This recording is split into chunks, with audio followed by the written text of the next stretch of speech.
जो अहबाब वीडियो देख रहे हैं उनसे गुजारिश है कि हमारे YouTube चैनल को सब्सक्राइब करें और इस वीडियो को आगे शेयर करें ताकि हमारी हर नई वीडियो आपके पास पहुंच सके।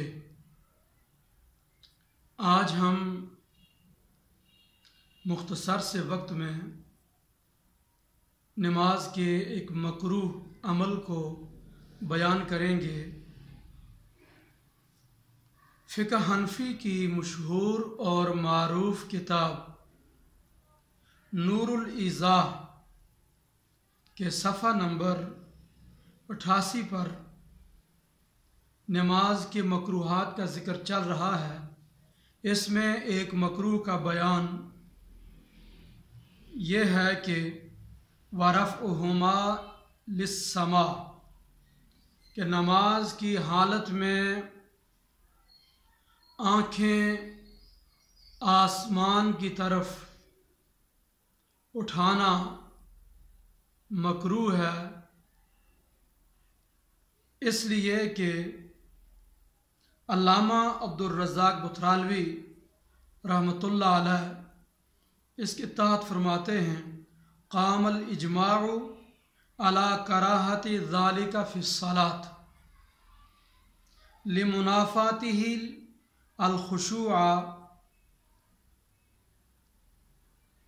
आप फरमाते हैं कि नमाज की हालत में आँखें आसमान की तरफ करने के मकरूह होने पर उम्मत का इजमा कायम हुआ है,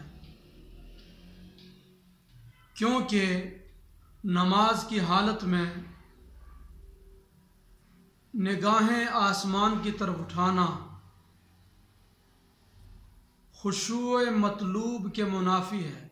नमाज के अंदर खुशू व खुजू मतलूब होता है, ये इस नमाज की रूह है और नमाज के अंदर खुशू व खुजू मतलूब है।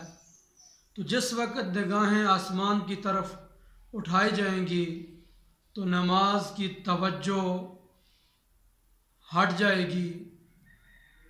तो इस हालत में नमाज में जो खुशू मतलूब था वो ख़त्म हो जाएगा। इस वास्ते नमाज की हालत में निगाहें आसमान की तरफ उठाना, इधर उधर करना मकरूह है।